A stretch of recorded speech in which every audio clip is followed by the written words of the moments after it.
Welcome to the DCTV News at Noon program. I'm Kelsey Kiesling. And I'm Kendra Cook. Dolores County Broadcasting Network is the producer of DCTV, and the Southwest TV Translator Association underwrites the news show. If you have a news topic or tips you'd like to see covered, give us a call. The studio number is 677-4119. Today's show is live on Monday at noon and rebroadcast at 3 and 6 p.m. and again re-aired on Thursday at noon, 3 and 6. Coming up, shooting on 141 in Gateway, ACLU in Durango, and more. And also Mesa Verde vandalism and vehicle theft with weather and area happenings. Today is July 31st, 2017, and now the news at noon.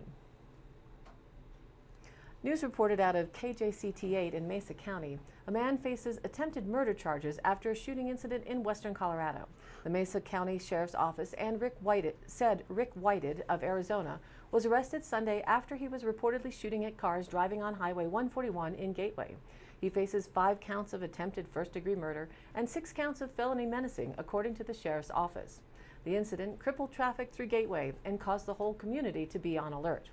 Around 4:15 p.m., the Sheriff's Office said authorities from several agencies were called to an area near the Gateway Canyons General Store, where Whited, age 54, was reportedly shooting at cars driving by. Gateway Canyons security responded first, according to the sheriff's report. That's when shots were reportedly fired between Whited and security officers. They pinned him down until authorities from several surrounding agencies got on scene to help arrest him. The sheriff's office said no one was shot, though Whited did have minor injuries. No one else was hurt. At least 1 car was damaged. Homes and businesses in the area were told to shelter in place during the situation, and traffic was blocked for some time. Traffic has since reopened and the shelter in place was lifted. Whited was taken to the Mesa County Jail. All documents have been sealed by the courts and the case is still under investigation. No mugshots have been released as of this point. Anyone with information is asked to call 970-244-3526. According to the Cortez Journal, a Colorado State Patrol program dedicated to preventing auto theft met at the Montezuma County Sheriff's Office on July 20th to discuss problems facing law enforcement in the Southwest. According to data presented at the meeting, auto thefts are increasing in Colorado, and Montezuma County is no exception. Sheriff Steve Nowlins and detectives from several local law enforcement agencies spoke with members of the Colorado Auto Theft Prevention Authority about the need for more staff and resources to combat the trend. CATPA members shared data from the Colorado Bureau of Investigations that showed an almost 20% increase in Colorado auto thefts from 2015 to 2016, after adjusting for population growth, making it the fastest growing crime in the state. More than 19,000 auto thefts were reported in 2016 compared with fewer than 16,000 in 2015. All other crime that went up was in single digits, said Robert Force, CATPA's executive director. A crime report released by the Montezuma County Sheriff's Office this year also showed an increase with 10 aggravated vehicle thefts reported in 2016 compared with 6 in 2015. Although the trend is statewide, it can look different in the Southwest than it does in big cities like Denver, Colorado State Patrol investigator Wayne Jones said. For example, the region gets more ATV and trailer thefts than other parts of the state, but the biggest difference, Jones said, is in the ratio of officers to square miles of land. Many of the car thieves who are caught in the region come from out of state, he said, and they are often connected with other serious crimes such as drug trafficking. While police and sheriff's deputies occasionally deal with joyriders, he said they generally approach car theft investigations expecting to encounter dangerous criminals. Detectives from the Cortez and Durango police departments who attended the meeting agreed. Force thanked the officers for their feedback and said he would take their concerns back to the state CATPA office. The day after the meeting, Montezuma County Sheriff's deputies and Cortez police arrested a suspect in an Albuquerque car theft after a high-speed chase. From the Cortez Journal, during a packed public hearing last week, residents of the Summit Lake area urged Montezuma County commissioners to help them improve a public road leading to an isolated parcel of Bureau of Land Management land that has the interest of recreationists. But the commission decided to table the issue for further study and to see if the BLM could offer assistance improving Road 35.6 to the 1,200 acres of public lands. Quote, "It's accessing their assets, so I think it behooves us to bring them into the conversation and see what they can bring to the table," said Commissioner Keenan Ertel. The BLM is interested in installing a parking lot and access point near the corner of roads 35.6 and N that borders public lands. According to the BLM, recreation use would be non-motorized, focusing on dispersed equestrian and hiking use with no trail development to deter mountain biking. The public hearing was part of an overall update of a county road map to correct minor inconsistencies and identify subdivision roads. The map update also made determinations on which roads in the county should be red signed as private and which roads should be green signed as public and typically maintained by the county. The Summit Lake subdivisions have red signed roads, but after researching original plats from the 1970s, county staff discovered the plats clearly state the roads were designated for public use, so they recommended the roads be changed to green signed.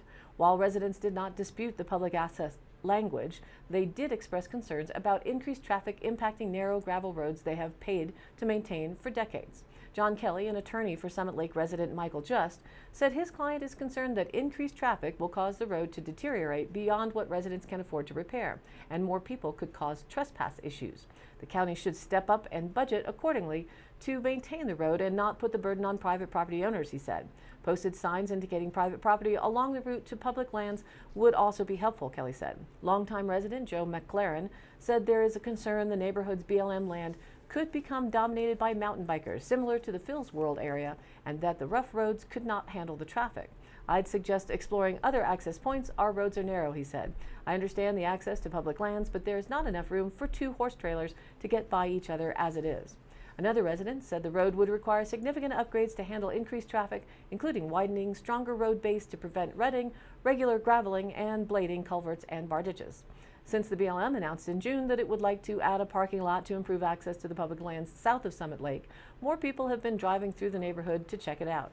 One resident said, "With more people, we need more of a law enforcement presence." Larry Dozier of Mesa Verde Backcountry Horsemen said the group supports access to the BLM land. Equestrian Tiff Rodriguez said she has ridden in the area but has been told by a resident that she was trespassing, even though it is a public road leading to public lands. County Road Manager Rob Engelhardt said that criteria for changing to a green signed road include that the road meets county qualifications and that it accesses public lands. Road 35.6 does not, he said.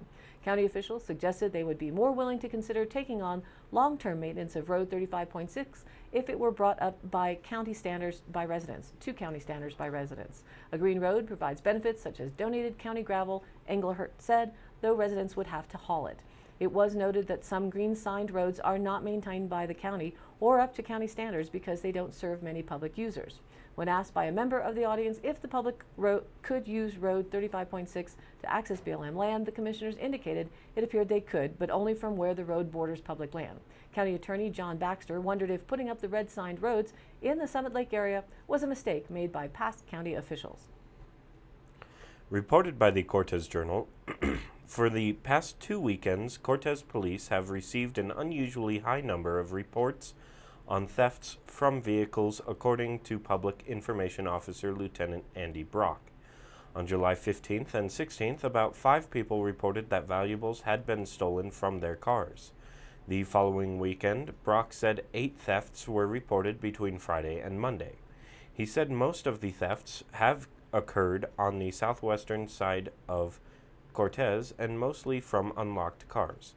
Brock said the police don't have suspects, but they believe the same person or group of people is likely behind the thefts. Several thefts were reported on East 3rd and 4th Streets on July 15th, and the next week at least 2 were reported on West 6th and 7th Streets. Stolen items included wallets, purses, iPods, and wedding rings, according to police reports. Some items were later found in a roadway or field, apparently dumped by the thieves, Brock said. Brock said investigators believe most of the thefts occurred about midnight. Brock said he doesn't believe the thieves would have broken into the vehicles if they had been locked. "It's mostly crimes of opportunity," he said. "It's mostly preventable." He said he expects the thefts to continue as long as there are similar easy pickings, and he advised residents to remove valuables from their cars and lock their car doors. If people would make it harder on them, it would be better for everybody, he said. In the meantime, police have increased nightly patrols where the thefts were reported, Brock said. From the Durango Herald, the city of Durango agreed to revamp its municipal codes to allow residents facing a fine for low-level criminal offenses to receive a jury trial after hearing from the American Civil Liberties Union. The ACLU notified the city earlier this month that denying defendants the right to a jury trial, even for petty offenses such as camping without permission, violates the Colorado Constitution. The ACLU learned of the city's unlawful ordinance while representing Anthony Nocella, an assistant professor at Fort Lewis College, who was accused of obstructing streets and parading without a permit. Nocella, who denied the charges, demanded a jury trial but was denied the opportunity. The city said Nocella wasn't entitled to a jury trial because the prosecutor wasn't seeking any jail time. The right to a jury trial is considered one of the bulwarks of liberty, said Mark Silverstein, legal director of the Colorado ACLU. Even when a defendant is not facing jail, state law preserves a person's rights to a jury trial, he said. City judges and prosecutors started informing those accused of minor offenses in municipal court of their right to a jury trial after the city received the ACLU's letter, City Attorney Dirk Nelson said. The city will revise the ordinance concerning jury trials, but first Nelson plans to research what crimes constitute a petty offense and align the new ordinance with a specific definition. Offenses in municipal court tend to be minor, and the goal in municipal court is to reach the resolutions rather than be punitive. Until Durango City Council approves a new ordinance, the option of a jury trial is available to everyone, he said. While jury trials are not common, they are requested in municipal court, and Nelson doesn't expect the revision of an ordinance to bring about big changes within the court. Reported by the Cortez Journal, Mesa Verde National Park reports increased graffiti along public trails and overlooks and is using social media to raise awareness of the problem. Park Superintendent Cliff Spencer on Friday said vandalism occurs every year, but graffiti now is showing up on rock walls and ruins. In a July 21st Facebook post, the park documented a half-dozen areas where vandals have carved graffiti into sandstone or written their names with charcoal. Historic stone walls at the park's numerous overlooks also have been vandalized. The park's Facebook page also warned of a more recent phenomenon in national parks: painted rocks that are placed as part of a social media scavenger hunt. The rocks usually include an organization's brand that corresponds to a hashtag.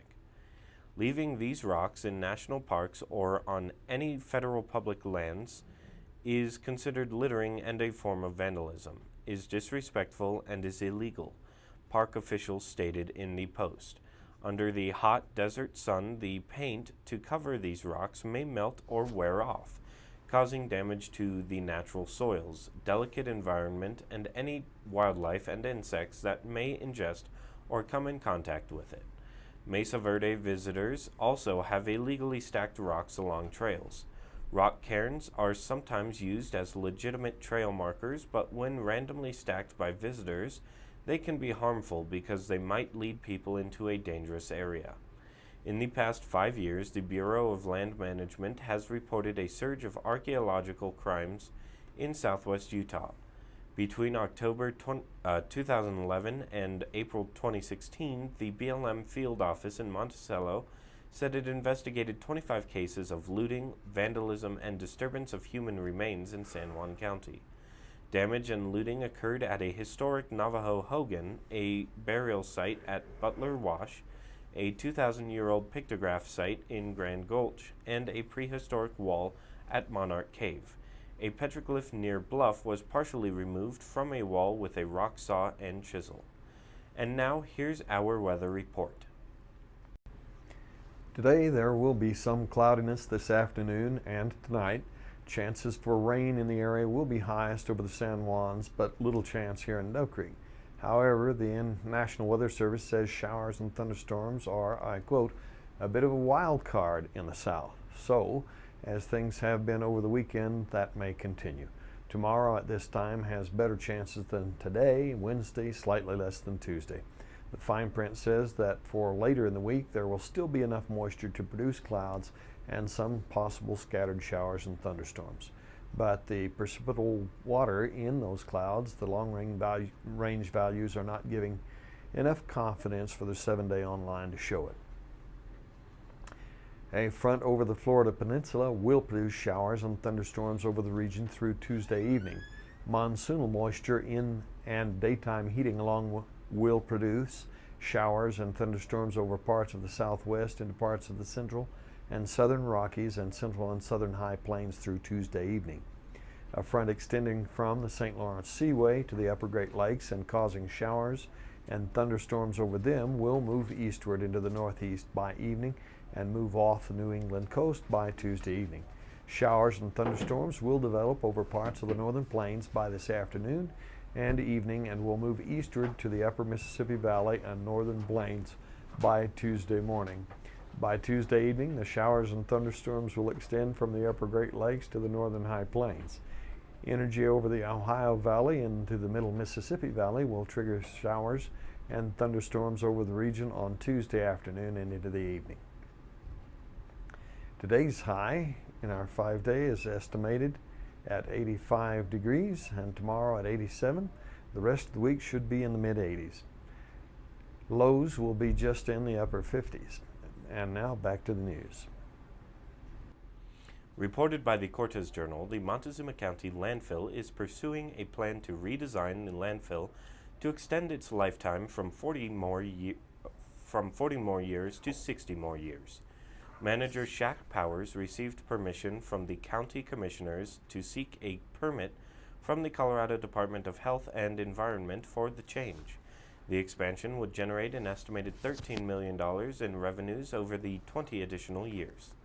Powers is also applying for a state permit to use an alternative daily cover that will also save landfill space by reducing the amount of soil used now.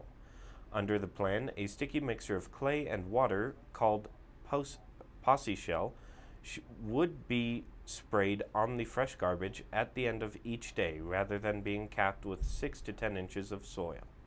When temperatures drop below freezing, the posse shell would not be used. The landfill's upcycle store, which collects and sells valuable items otherwise destined for the trash heap, has been successful according to Powers. Since opening in May, it has averaged $1,000 per month in sales, which goes toward landfill operations. Last week's CO2 average is in at 406.67. Week before last was 406.74. 1 year ago was 403.62, and 10 years ago it was 383.81. This last weekend, around the dinner table, somehow conversation rolled around the snails and other slimy things people sometimes eat, and also various failures with some of us who just can't eat slime of any kind. It's like being strangled from the inside out, so it means I can't eat them. But maybe slime things can have other uses. An article from Science News Online regarding a study released on the 28th says slug slime has inspired a new type of surgical glue. Arion subfuscus, I guess. A new super sticky material mimics slug slime's ability to stick on slick, wet surfaces. It could lead to more effective medical adhesives. The material has two parts, a sticky layer that attaches to a surface and a shock-absorbing layer that reduces strain. That makes the adhesive less likely to snap off. Researchers tested the material as a surgical adhesive in a number of different scenarios. It stuck to pig skin and liver. It latched onto a beating pig's heart even when the surface was coated in blood.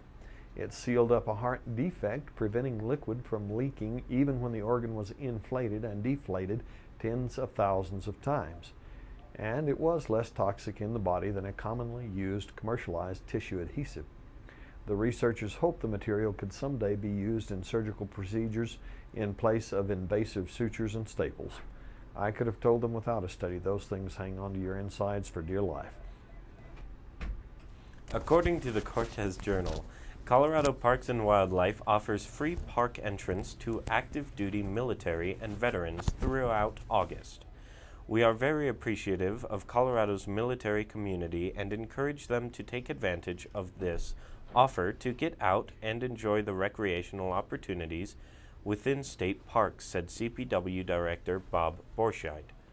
Archery, boating, rock climbing, hiking, geocaching, and wildlife viewing, along with well-equipped nature centers and picnic areas, are just a few of the options available for service members to relax and recharge. Additional outdoor recreation opportunities can be found in the Parks Guide. CPW encourages eligible individuals to get their pass in advance at any CPW office or state park to avoid delays at the gate on a planned recreation day.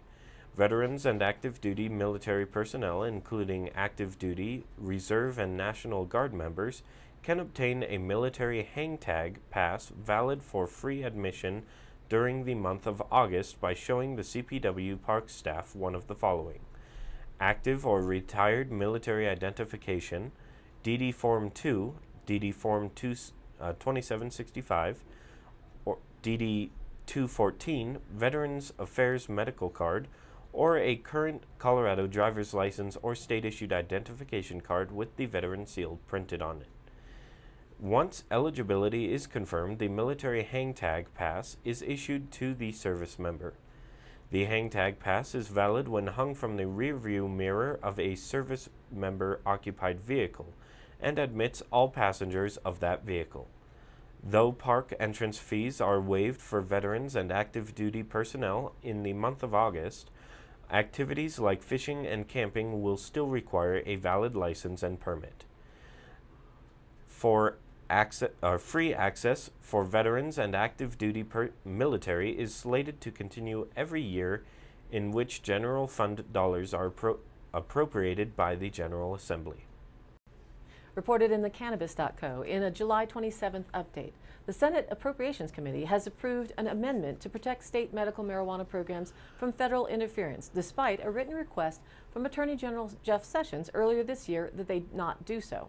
The amendment, put forward by Senator Patrick Leahy, Democrat from Vermont, adds a clause to the Commerce, Justice, Science, and Related Agencies, the CJS, appropriations bill for fiscal year 2018 that prevents the Department of Justice from using funds to prevent any, quote, state or jurisdiction from implementing a law that authorizes the use, distribution, possession, or cultivation of medical marijuana. 29 states, the District of Columbia, and territories Puerto Rico and Guam have passed laws legalizing various forms of medical marijuana.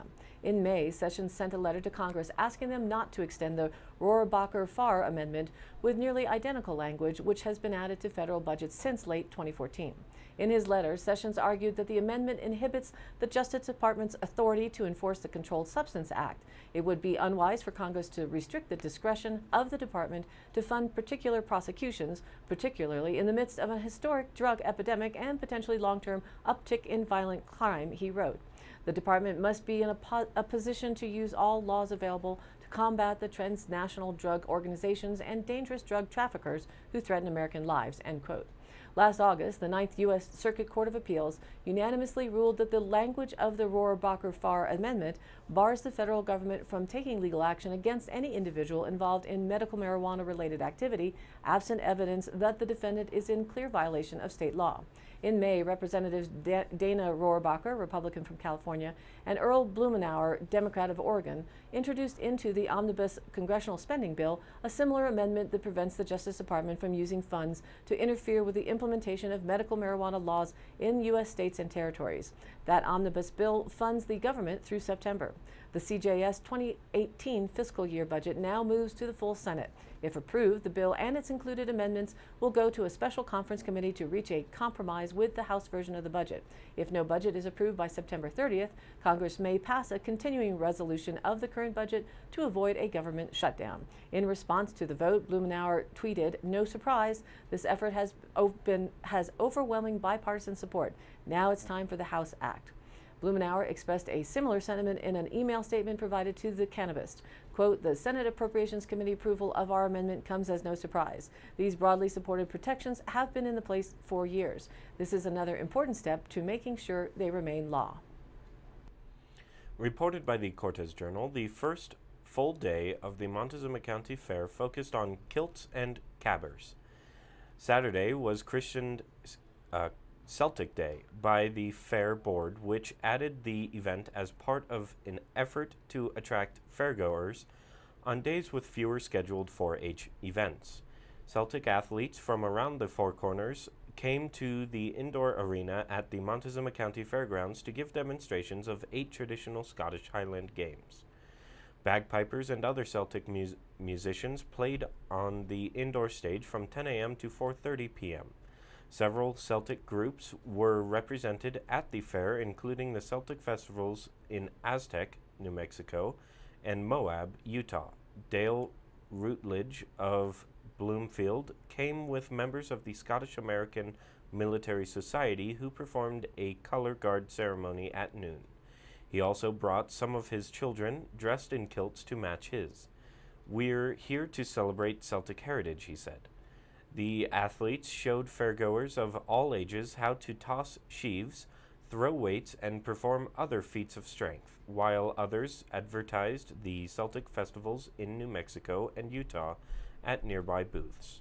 While many of the athletes and musicians came from outside the county, a few Montezuma County residents helped out as well, like Assistant City Engineer Nicholas Stoker, who played the bagpipes Saturday morning. Fair organizers said they hoped to make Celtic Day an annual part of the county fair.